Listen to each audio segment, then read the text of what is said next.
अस्सलामुअलैकुम रहमतुल्लाहि व बरकातुहू। आज हम स्टार्ट कर रहे हैं फार्माकोलॉजी सीरीज।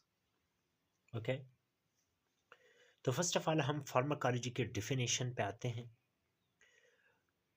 ये कुछ टर्म्स है जिसको हम आज डिस्कस कर रहे हैं।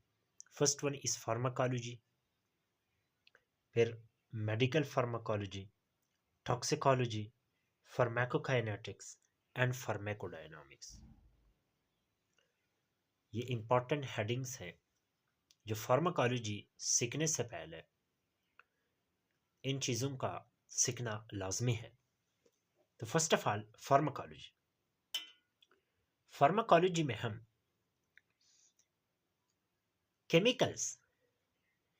जो केमिकल्स होते हैं उनके बायोलॉजिक सिस्टम्स पे, यानी बॉडी के अंदर जो सिस्टम्स है, फॉर एग्जांपल आपका रिप्रोडक्टिव सिस्टम है, आपका जीआईटी है, आपका सर्कुलेटरी सिस्टम है, आपका नर्वस सिस्टम है, तो उन केमिकल्स का उन सिस्टम्स पे क्या इफेक्ट है, क्या असर है, क्या काम है। तो मतलब यह है कि फार्माकोलॉजी में हम उन केमिकल्स का मुताला करते हैं जो बायोलॉजिकल सिस्टम्स पे एक्शन करते हैं, उस पे असर अंदाज होते हैं। और बायोलॉजिकल सिस्टम्स मैंने आपको बता दिए। अब कुछ केमिकल्स ऐसे हैं जो एक ही बायोलॉजिक सिस्टम पे असर अंदाज होते हैं, कुछ एक से ज्यादा बायोलॉजिक सिस्टम्स पे असर अंदाज होते हैं। ओके, और कुछ एक ही वक्त में एक ही सिस्टम पर असर अंदाज होते हैं। ये आगे आने वाले लेक्चर्स में हम डिस्कस करेंगे। उसके बाद मेडिकल फार्माकोलॉजी क्या होती है। मेडिकल फार्माकोलॉजी में हम ये फार्माकोलॉजी का एक एरिया है, एक ब्रांच है, एक शाख है, जिसमें हम डिजीज की प्रिवेंशन के डिजीज को किस तरह प्रिवेंट किया जा सके। प्रिवेंशन का मतलब यह है कि एक डिजीज का वाकया होने से पहले उसको प्रिवेंट करना। जैसा कि अक्सर हम जो वायरल डिजीजेस है इसके लिए हम वैक्सीन्स वगैरह बनाते हैं, तो वो क्यों बनाते हैं? वो इसलिए बनाते हैं ताकि उनको पहले ही से प्रिवेंट किया जा सके। उसके बाद डायग्नोसिस के लिए और ट्रीटमेंट ऑफ द डिजीज के लिए हम जब केमिकल्स का इस्तेमाल करते हैं, और ख़ास तौर पर इंसान में, तो इसको हम मेडिकल फार्माकोलॉजी कहते हैं। ओके, तो उसको हम क्या कहते हैं? Medical pharmacology. देखिए, एक फार्माकोलॉजी है, एक मेडिकल फार्माकोलॉजी है। मेडिकल फार्माकोलॉजी में जब एक डिजीज के बारे में हम सोचेंगे कि उसको किस तरह प्रिवेंट किया जा सके, उसको किस तरह डायग्नोस किया जा सके, उसकी किस तरह ट्रीटमेंट किया जा सके, उसको मेडिकल फार्माकोलॉजी। और जो फार्माकोलॉजी का लफ्ज़ है ये एक जनरल टर्म है जिसमें डिजीज हो या ना हो, लेकिन बायोलॉजिक सिस्टम पे केमिकल्स के एक्शन को देखते हैं।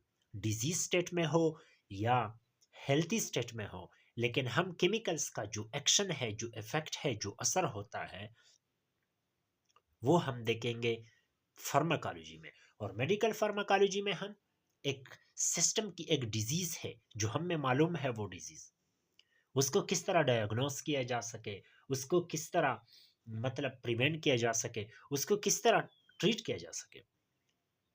तो उसमें हम एक डिजीज लेते हैं, उसको मेडिकल फार्माकोलॉजी में पढ़ते हैं। ओके, फॉर एग्जांपल, मिसाल के तौर पर देखिए, आप लोगों ने पढ़ा होगा कि drugs of GIT, okay, drugs of nervous system, drugs of cardiovascular system, cardiovascular pharmacology, respiratory pharmacology. तो ये मुख्तलिफ सिस्टम्स के अपने अपने केमिकल्स हैं जो उन सिस्टम्स पर असरअंदाज होते हैं, उसको हम फार्माकोलॉजी में पढ़ते हैं।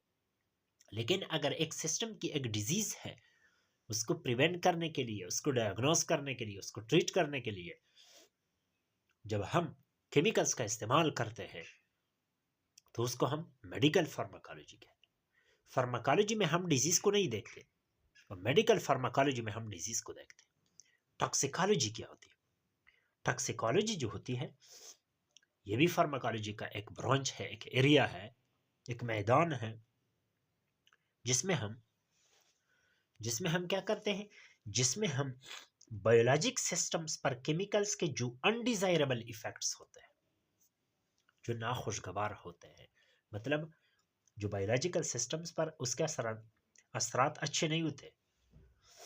फार्माकोलॉजी में हम असरात को देखते हैं, लेकिन दोनों असरात, अच्छे असरात और बुरे असरात।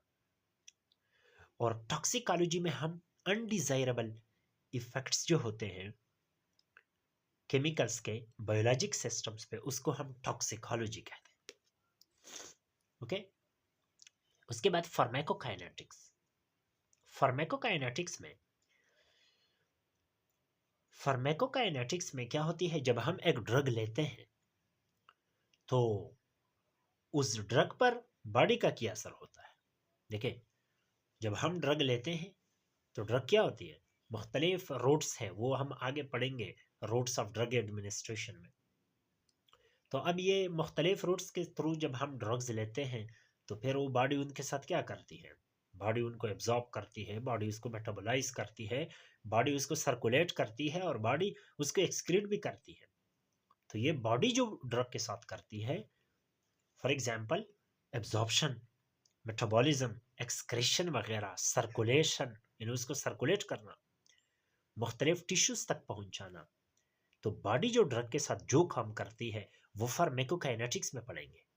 और ड्रग जो बॉडी के साथ जो काम करती है, मसलन ड्रग क्या करती है, जब अपनी रिसेप्टर साइट्स पर पहुंच जाती है ड्रग, तो वह अपना एक्शन करती है, या डिजायरेबल होता है या अनडिजायरेबल एक्शन होता है।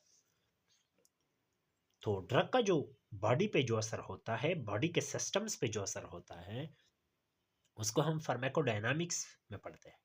ठीक है, अब ड्रग का बॉडी पे एक्शन क्या होगा, या तो थेरेप्यूटिक इफेक्ट होगा या टॉक्सिक इफेक्ट होगा, या दोनों होंगे।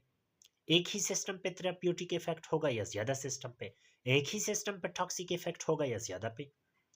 ठीक है, तो इसको हम फार्माकोडायनामिक्स के।